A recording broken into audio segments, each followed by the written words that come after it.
Hi, I'm Freddie Roach. I'm a boxing trainer, and today we're going to give you an advanced lesson on how to box. I had the greatest trainer in the world, I think, Eddie Fudge, teach me how to box and how to do this sport. He trained me as a professional for 9 years.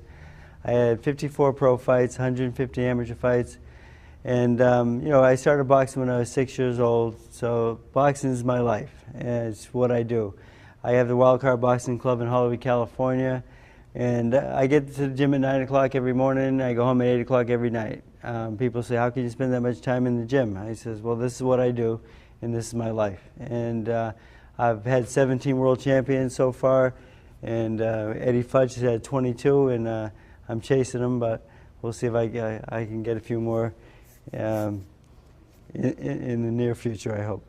But again, Eddie was a great teacher. He taught me a lot about the game, inside and outside of the ring. And as I was a pretty good fighter, again, I had a lot of fights. I fought Bobby Chacon for the title, Hector Camacho, and I had a lot of good experience and so forth. But then, when I retired from boxing, I became Eddie Fudge's assistant about a year later. Virgil Hill was getting ready for a fight. He was a sparring partner for James Shula. And so James Shula had all this attention in his corner. Eddie was training both guys, and Virgil came back to the corner in sparring one day, and he had nobody in his corner. So I went up there, gave him some advice, gave him a drink of water, and Virgil asked me if I would help him out, and that's how it all happened. I mean, I had no clue after my boxing career that I would be involved in boxing anymore in my life. I thought it was over. And then Virgil asked me to help him out because Eddie was busy with Larry Holmes and Ken Norton, all these other guys, these big heavyweight champions. So Virgil became my first champion when I was 27 years old. And I think I was the youngest trainer to become champion. And it was a great moment. I mean, I wanted to be champion of the world when I was a fighter, of course. I mean, that's every fighter's goal. I think that should be every fighter's goal. If you can't be world champion, I don't think you should be in this sport. I mean, there's easier ways to make a living. But, I came out, I fought for the title with two champions. I came up a little bit short. Again, I wish I could have been world champion, but I just wasn't at that level. I was just a little bit below it. And I tried my best. And I gave everything I did to boxing. And then becoming a trainer, though, with Eddie Fudge, I was Eddie's assistant again for 5 years, and Virgil was my first champion. And just helping him get to that point was great. I mean, I felt so good that night when he won the world title. He was a 4-1 dog. He knocked out Leslie Stewart in the 4th round. And it was a great moment in my life. I think probably the best. I was very happy, and it was almost like winning a world championship myself, but, well, not quite that, but at least I had a guy that I represented that he became world champion. And so since that time, I've been put in the Hall of Fame for my training, and I was Trainer of the Year in 2003. And like people like to say, boxing's been very good to me. I mean, I go back home to where I grew up in the projects in Dedham, Massachusetts, and a lot of people say, oh, you're lucky you get out and so forth. And I think it's just a choice in life. We all have that choice to get out of poverty or whatever. We just make that choice to better ourselves, and that's what I want to be. So boxing again has been good to me. It's my life. It's what I do, and I'm going to show you today. I'm going to show you some technique, some real advanced stuff that Mr. Fudge taught me, and he made me what I am today. And we'll start a little bit on the punch mitts, and we'll go from there.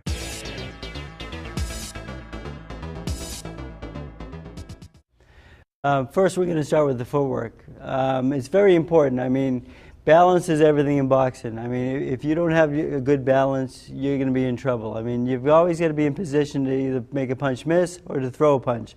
You should never get caught off balance, and it's just like vital. It's like building a house. You have to have a good frame, and your legs are your frame. And it's a must thing in boxing. You have to have good balance at all times, and you never cross your feet. And we're going to go through a lot of techniques on footwork, and I'm going to have Francesca help me a little bit with this. Come on in, Francesca. Balance is, again, it's vital to a fighter. If you lose your balance, you're going to be in trouble, because if you're not in position to punch and make a punch miss, it's not a good place to be in this ring. And again, Eddie Fudge taught me the sweet science of boxing. He taught me a lot of finer points, but who started me out, though, was my father, Paul Roach. He was a very good trainer and very good at basics. And the thing is, I had 150 amateur fights with my dad as my coach, and he taught me a lot also. And we're going to get into the proper stance. Now, I see a lot of fighters, they want to get a little bit too parallel because it makes them a smaller target. And it's a good idea, of course, but we need a little bit of a base of lateral movement. So we need to take that, when you're shoulder width apart, 1 foot forward, back foot's there. You have a good balance, good base. And sometimes I like to work on a line, so we have this line in the ring here. And face me, Francesca, box me. So now our feet aren't parallel, but they're like 2 inches apart. There's a fine line there. But the thing is, if you're too parallel, put your feet on the line, you have no balance laterally. Your balance is bad, and I'll just control you easily. So if you widen that stance just a little bit, and keep your shoulders, don't get square, don't become a big target. You want to keep it short here. And very good stance there. So now if I push her, she has balance there, where she can go side to side, front and back. Okay? And if 1 foot moves 3 inches, the following foot goes right 3 inches also. 6 inches, 6 inches. They work together at all times, in and out, side to side. And some of the drills I saw people out with was coming forward with their jab. Right there. If I move back, you come in again. It's all balanced. All right? I step with my left foot, move back, and then this follows the exact same. So every time I land, I'm right on cue. I'm ready to punch. So we use this position, moving back and moving forward. Stepping in, back foot follows. So very good. Come on, back. Nice and loose. So our balance is right here. And we've always, again, whenever we land or stop, we're in a position to make a punch miss or to throw a punch. Okay? And then we, of course, back and forth and then side to side. A lot of people, when they want to move to the right, you got to lead with your right foot and slide over, okay? But a lot of times you get the tendency to get a little bit square there on that. So you have to fight that motion, okay? So this is where you get drills of using it more like a box, where you use the whole ring and go side to side, front and back, and keep that balance at all times, okay? So now when you're stepping forward, you lead with your left foot and stepping up with your right, if you're a right-handed fighter. And then if you're southpaw, of course, it's the opposite. So moving back, you go with your right foot and slide your left foot forward, back. You go. Now we move to my right, your left, okay? Step, 1 step, now step. Good. Again, you never want to end up in this position parallel. It's always good balance right here. So we're just going to move together a little bit. And I'm going to lead the dance just for now, just for experience-wise. And I want you to stay with me, okay? Come closer. That's it. So the footwork is very important. Your feet, whenever I'm here, I'm always in position. She comes at me. Go in the same direction that you're going? Yes. So a good position to be in, and I'll call this online, is when you box me. So when my lead foot is between Francesca's legs and her lead foot is between mine, we're on line. What I call online is where you can be hit. What takes us offline is head movement and a little bobbing and weaving, okay? But when we're in this position, she's right on line for me to her, but on the other hand, I'm right in line for her to strike me. So this position here is where you want to be.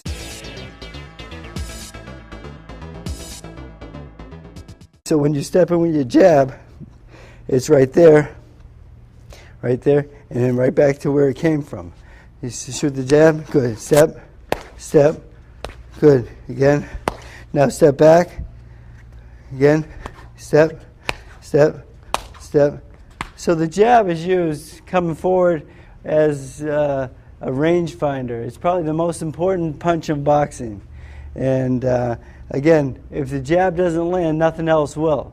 But when the jab does land and you're in striking area for your other shots to follow, that's when you want to put your right hand, your left hook, and your rest of your combinations with that, of course. So the thing is, but if the jab's short and doesn't reach me, there's no way a right hand is going to reach me either. So don't waste your time by throwing the right hand and try to get lucky with me. Okay, make sure the jab starts landing first, and that'll get you a range. It'll get you in trouble, and it'll get you out of trouble. Moving in with the jab, offensively, get in your range. Okay, then moving back with the jab, using more defensively. Just, there you go. Good, good, good. Now, as you notice, when I'm coming forward, my feet are always in position. I step and slide up, and Francesca's stepping with the right foot and sliding her left foot back in position. Good job. So, and again, your feet always have to work together. So it's very important, and we'll get into some punch mitts right now, and we'll get a few combinations and how best to use the punch mitts. When I was fighting, I was the last fighter that Eddie caught on the mitts because he was getting a little bit older, you know. And again, he was still training Riddick Bowe when he was 90 years old, so he had a very great, long-lasting career. So he was the last guy that he taught me how to catch it on the mitts, and I'm going to teach it to you.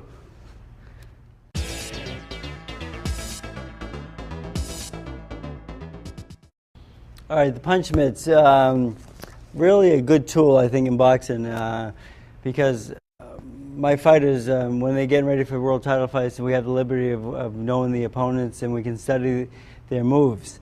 And most of my fighters, they don't watch a lot of the tapes, like James Toney's and Pacquiao. They watch it maybe once or twice. They watch the guy and just get a general feel for what his style is, and so forth. And I'm not a real big fan on them watching films too much because styles make fights, and you know they're watching these guys, and usually the tapes of them fighting good fights and looking really good in these fights. And I really don't believe that my fighter should make adjustments to fight his style.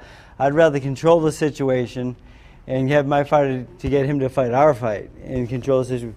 But there are certain moves that I will look for, you know, similarities or bad habits that he may have that we can take advantage of. And then when I watch the tape and I kind of learn this guy's moves and his style, I can duplicate that on the mitts. And that's what getting ready for this. This is where the strategy comes from my fighters, is on the mitts, because I'll simulate what this guy will do. You know, when you make this move, he makes that move every time you do it. So now you kind of study that, and you know he's going to make the move. So you just analyze the tape, and you find his faults, and then you take advantage of them if possible. And so the mitts are, again, a great tool, and it's probably the best thing I do in training is mitt work. I've caught everybody in the world. I mean, I've caught the Klitschko brothers, Justin Fortune, a great puncher, Mike Tyson, a great puncher, you know, Manny Pacquiao, great speed.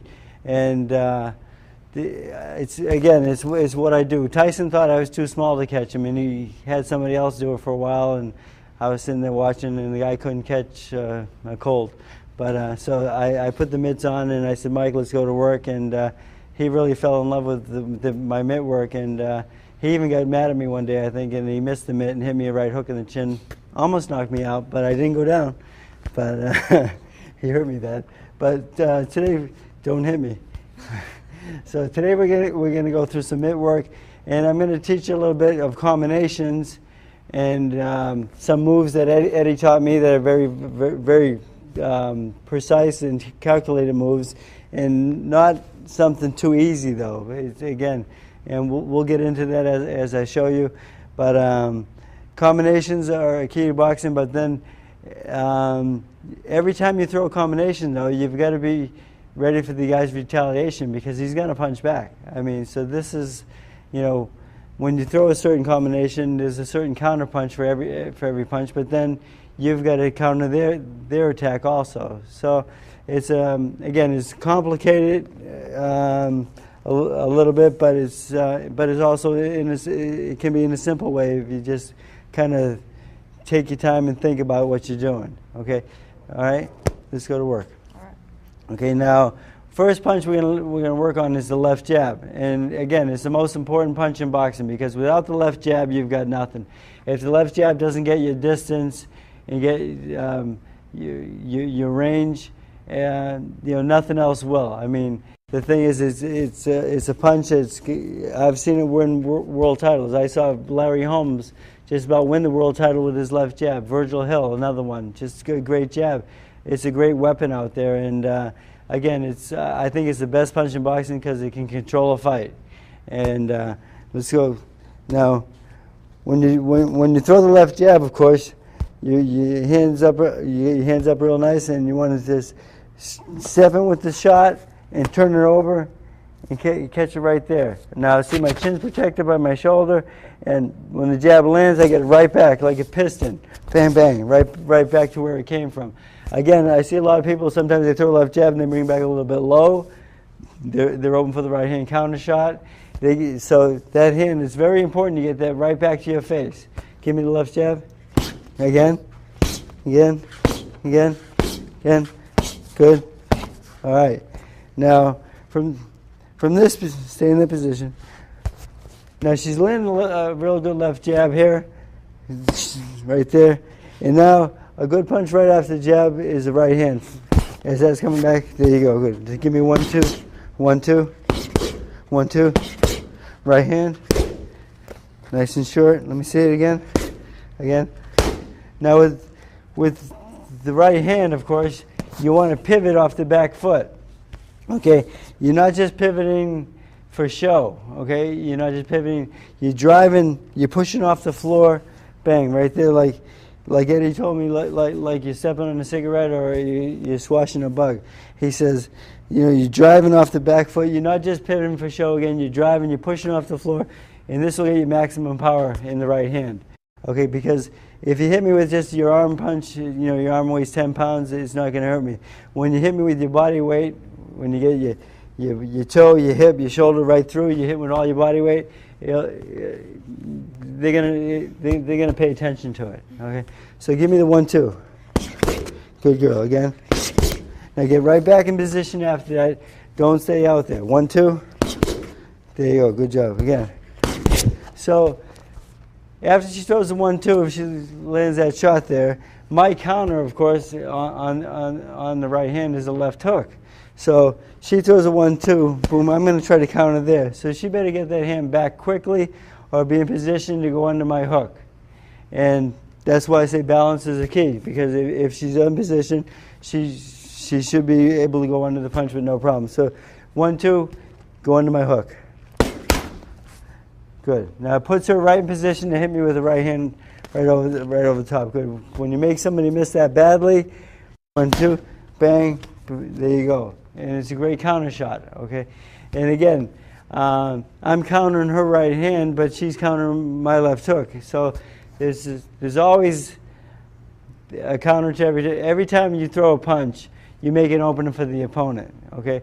So there's always that factor that you actually know that if you throw a 1, 2, my counter is usually going to be the left hook. You won't find it on the right hand side that often. So the 1, 2, it's natural for me to hook and natural for her to come up with the counter right hand. Let's do it again. Right away, quick. Again. Good, again. Good girl. Watch your balance. There you go. So now give me a 1, 2 left hook. Good, again. Again. That's a nice short left hook she has there.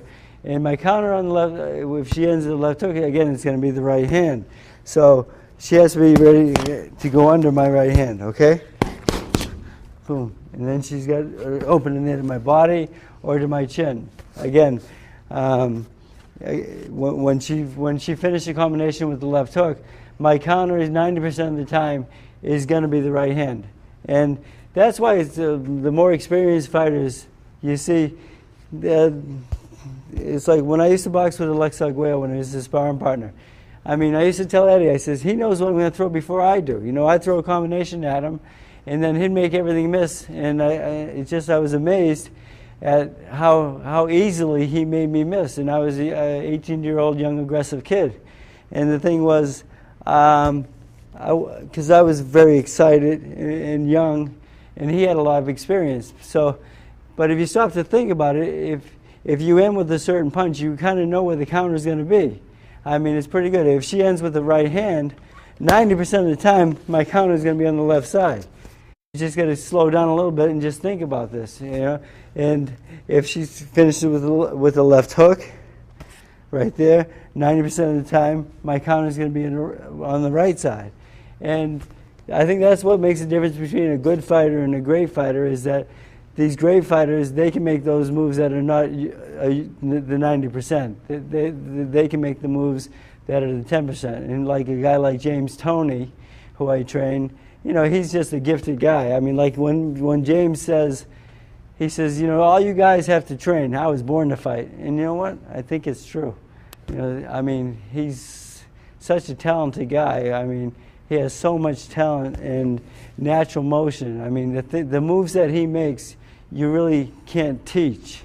He's just natural. And I think that James was born to fight. He's such a good athlete. And then the thing was, like, but I got a guy like Manny Pacquiao who's just very explosive. And when I first got Pacquiao, he had no boxing skills whatsoever, but he had power and speed. And all we had to do was kind of get him to box a little bit and use his technique a little bit more. And it's getting better all the time. But again, with the Morales fight, he didn't do as well as I thought he would do. He got away from the game plan, and I couldn't get him back on track. But that's part of the job of being a trainer, of course. And you know, because I didn't get him back on track, I'll take some of the blame of that loss. And when we fight the rematch, I don't think it will happen again. At least, well, I'll use all my efforts not to make it happen again, that's for sure. So now, as a trainer, I see a lot of guys catching with the mitts, okay? And I see some good things and I see some bad things, you know. And again, I'm not a hard-headed guy where I don't think I can't learn. So if I see someone make some good moves on a mitt, I will copy them a little bit if I like it, and I'll go talk to them and I'll understand the meaning behind it, because there's always, every punch has a meaning. I mean, it's either the counter shot or setting a punch up. You know, because again, not the strongest guy is not going to win the fight, the smartest guy is. And that's going to happen every time in boxing, because, you know, some people think it's two dummies out there swinging at each other, but, you know, the sweet science is more complicated than I think anything in life, you know. And again, but sometimes I see trainers with the mitts, though, they catch a little bit too aggressively and they reach for punches and they come out a little bit too far. Like, throw a jab at me. See, I catch it right at the end of the punch. I get a little bit of a resistance, I just catch it a little bit. You don't want to come out and catch the punch out here, because you've got to let them come to the target, okay? Because, well, every time you punch a person, if he brings his chin to you, well, you're going to have a field day, but that's not going to happen, you know? So everything you do on the mitts should be, in my opinion, should be relevant to boxing, okay? There's nothing I do in this ring with mitts on that is not relevant to boxing, okay? I see guys get real fancy out there behind the back and under the legs and crazy stuff, and they put a real good show on and stuff like this, but it's bullshit, okay? It's not relevant to boxing, okay? It's not what happens in a fight. And everything I do in here on the mitts is relevant to boxing. There's nothing I do that's not. Every move has a reason, and every reason has a counter also. So, again, don't come out there and bang with your fighter and reach too much with the mitts. It's a mistake. Let them come to the target, okay? Just like it's a real fight. Make it more realistic, okay? You don't want to catch too widely, okay? Because if you're in the right position, if your lead foot's pointing between my legs and mine and you, we're right in the right position, your target is going to be always to your center, okay? I mean, you're not jabbing out here and over here. It's to your center, okay? And you can use the mirror a lot in boxing for that also. Because if you're shadow boxing, which a lot of people don't think is really relevant to boxing, because I see people say, you know, it looks funny shadow boxing. It's not right. But it's what, you know, it helps because the mirror doesn't lie to you, okay? So if you're working in the mirror, you're punching, your center is always the target, your chin, okay? So on the mitts, you can't have it. I see guys catching out here, like 1-2. Like, you know, who are you fighting? It's the guy who got a big head, I guess. But it's not really relevant to boxing. You catch close to your face, okay? And where the target should be. That's why sometimes I get hit, you know, and I don't like getting hit, but it's, you know, going into camp with Mike Tyson, I said, I'm going to start catching this guy, and I know he's aggressive, and, you know, he gets on a roll sometimes, and he's very strong and so forth. So you know what, going into that training camp, I says, you know what, I know I'm going to get hit at least once in this camp, and it did happen once. And Mike promised me it wouldn't happen again, so I was glad that didn't happen. So, but again, I catch close. I get hit sometimes, you know. But I got to make it real. It's got to be real in here because when she's in a fight, it's real, okay? And I'm going to prepare her for that, and that's what this training's all about. So, you know, when I catch a jab.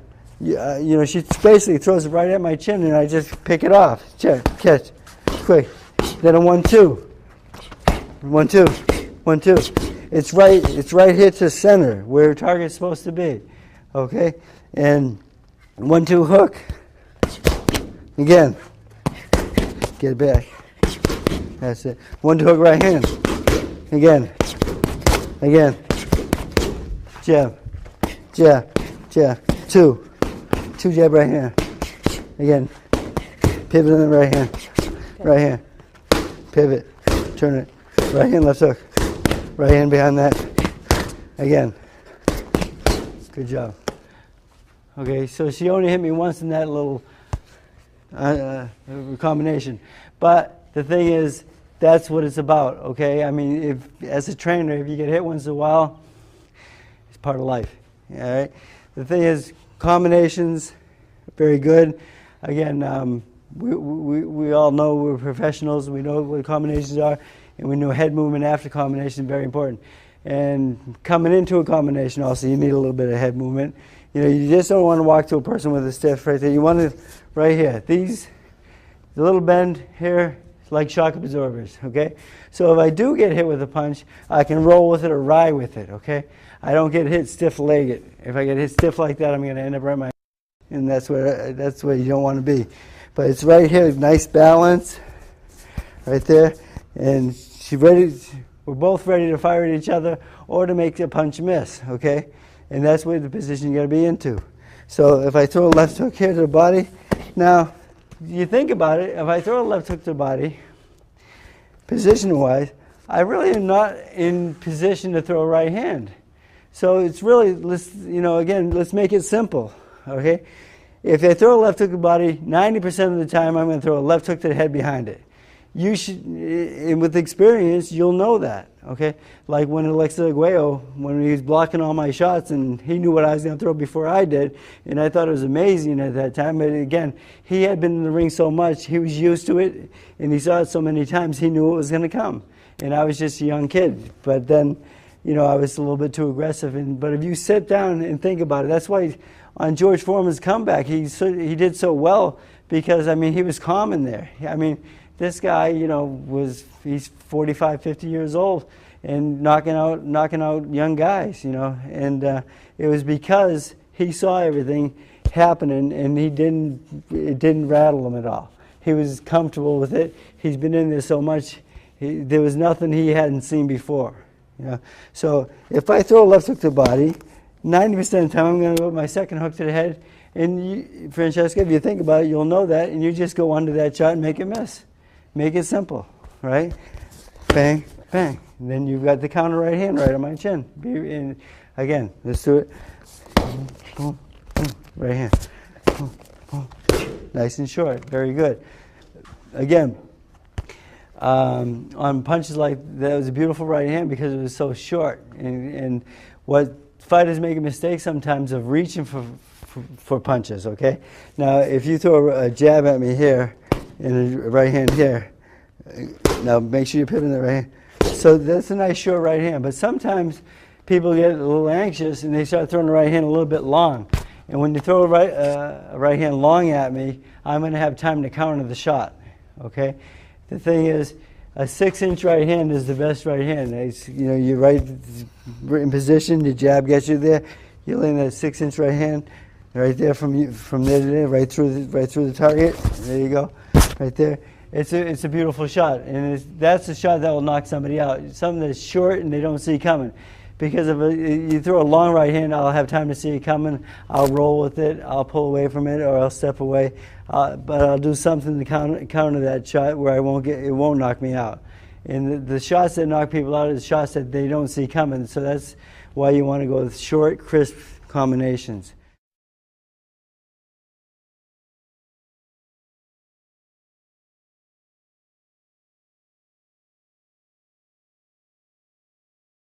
Title Boxing's got you covered with more action-packed videos to get you in the best condition of your life. Featuring Danny Campbell, Michael Rutherford, Jeff Fennick, Russ Anberg, Justin Fortune, and Freddie Roach. They'll put you through the paces to show you everything you need to know to improve your speed, strength, agility, and stamina. How to wrap hands, hitting the heavy bag, medicine ball, attaining the edge of speed, interval training, punching at angles, advanced techniques, explosive speed and power, mastering the basics, punchment secrets, getting bigger and stronger, dynamic speed and thrust, counter punching, working the corner, defensive skills and drill, body punching, losing weight, cross training, basic and advanced boxing techniques, punching bag training, and more. Get only the ones you want, or get maximum impact with the entire series. Get the secrets of over 80 years of combined boxing and physical training experience in one action-packed video series. Where do you get it? Exclusively at TitleBoxing.com. TitleBoxing.com. If we don't have it, you don't need it.